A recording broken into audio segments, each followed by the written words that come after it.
Hello everyone, welcome to today's video. Friends, while I was growing up in India during my college days, I remember seeing newspaper reports about 1 crore plus salary package for freshers coming out of premier Indian institutes like IIT and IIMs. The perception amongst common people was that this person's life is now set and he or she will live their life happily ever after. Now, if you look at the 1 crore plus packages, many of them will be based in some other countries and not in India. Though nowadays you can have this kind of offers in India as well. So the obvious question that comes is that is 1 crore salary or equivalent really a huge income in foreign countries? In today's video, I will try to give you a real life perspective of how a 1 crore plus salary package actually looks like if you are living in the UK. What are the things that you can or cannot afford with this kind of a salary package, and what are the strategies that you should adopt to grow your income further from this level?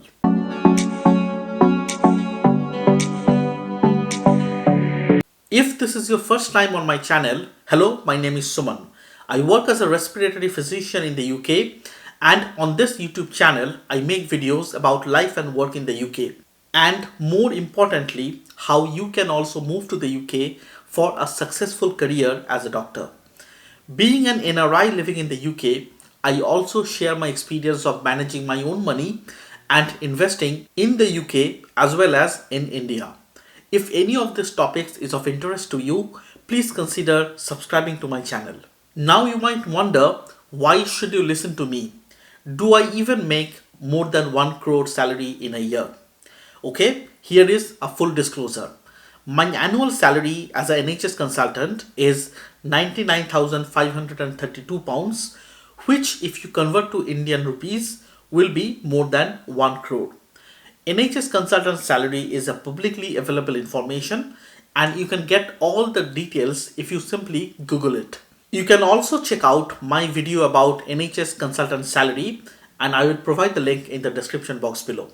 If you really want to understand the impact of this kind of salary on your life, then the first thing that you need to calculate is the real take-home salary out of this kind of package.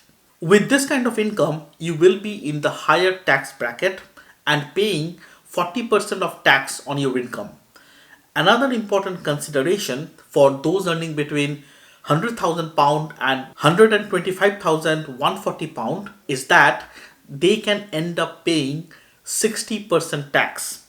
And this is called the 60% tax trap. Let's try to understand why that happens. In the UK, the personal allowance is the amount of income that you can earn each year without paying any income tax on it.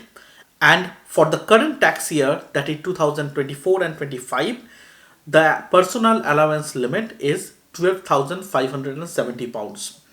But once you are earning £100,000 or more, the £12,570 personal allowance slowly reduces or taper off as your income goes up.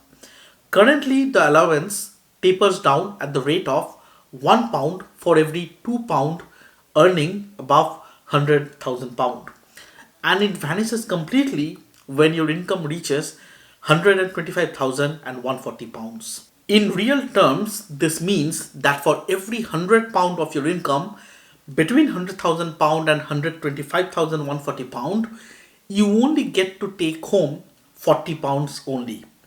The £40 is deducted in income tax, while another £20 is lost by tapering off your personal allowance. This amounts to a 60% tax rate. Once you're earning above £125,140, you don't get any personal allowance at that income level. So, how do you avoid this 60% tax trap? The simplest solution is by reducing your net income. How do you do that? You can do that by contributing to your workplace pension or even a private pension.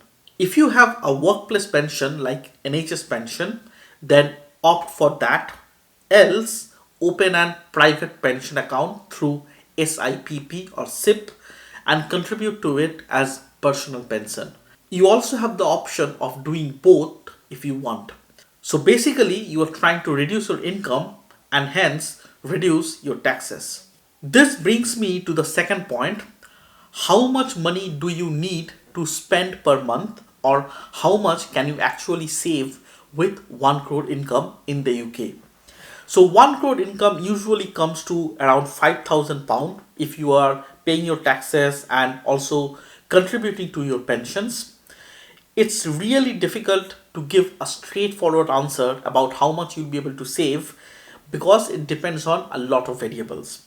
It depends on your cost of living, your location, type of housing, transport cost, lifestyle cost, and most importantly, childcare cost. To give you a rough idea, housing cost is the bulk of your monthly expenses. For a small family of three, if you are planning on renting, then the monthly rent could be anything between 1500 to 2000 pounds. It can go a lot higher if you are living in central London. Our own family expenditure is between 3200 to 3500 per month, and we are a family of three, including one child. Remember that childcare cost in the UK is a significant part of your monthly expenses, particularly if your child is in the preschool age group, that is before 4 years of age, and it can easily cost between 1000 to 1500 pound per month for one child. Of course, it would be a lot less if one of the parent is not working full time. So with a take home pay of 5000 per month, and if you are spending 3500 per month, then you are left with around 1500 per month as disposable income. I have a detailed video on my monthly expenses and I will provide the link in the description box below for you to check it out after you finish watching this video. It will give you a much better idea about the monthly expenses. Till now, we have talked about the take home pay and the monthly expenses for a 1 crore salary. The next point is that how can we strive to increase our income further from this level? Aiming for higher salary in your primary job is often the best strategy in most circumstances. But due to the high tax implications, increasing your primary salary does not make much sense at the level of £100,000 per year because you end up paying more taxes than getting the money in your own hand for your own spending. Here I would like to discuss two strategies that in my opinion can still help you increase your income. The first one is diversify your income streams and consider setting up a business. This way you can optimize your taxes, as in a business in the UK you pay taxes on the profit unlike income tax on your salary. If you're able to earn a significant amount of money outside your primary salary, then you can consider setting up a limited company to optimize your taxes. You will need an accountant for this, so please make sure that you are using the services of a good qualified accountant to help you optimize your taxes. The second strategy for increasing your income or your net worth is investing a significant portion of your savings. In the UK, we have the option of stocks and shares ISA, where you can invest up to £20,000 per year, which is the current ISA allowance for this financial year. Within this ISA bucket, you don't have to pay any tax on the capital gains as well as on the dividend. So everything remains tax free. So it makes perfect sense to try to maximize your ISA allowance as well as that of your partner for long-term growth of your wealth. For example, if you invest £1,000 per month in an index fund, for example the S&P 500, and continue to do that for next 5 years, you can build a portfolio of £81,128, assuming the historical return of 11.16% for the S&P 500. Unlike your salary, this income is completely tax-free within the ISA and you can keep all the money to yourself. In summary, though £100,000 or 1 crore looks great on paper, but it does not really make you feel rich if you're living in the UK. Certainly, you can't own a Ferrari or a £1 million house with this kind of a salary. Also, this is the income threshold where saving your taxes becomes more important than earning more money. I would love to know your thoughts about how you manage your own money if you are earning more than £100,000 in the UK. Please do let me know in the comment section below, and don't forget to like this video and subscribe to this channel if you find value in this video. If you want to know how to get started with your first ISA investment, then please do consider checking out this video. Thank you for watching.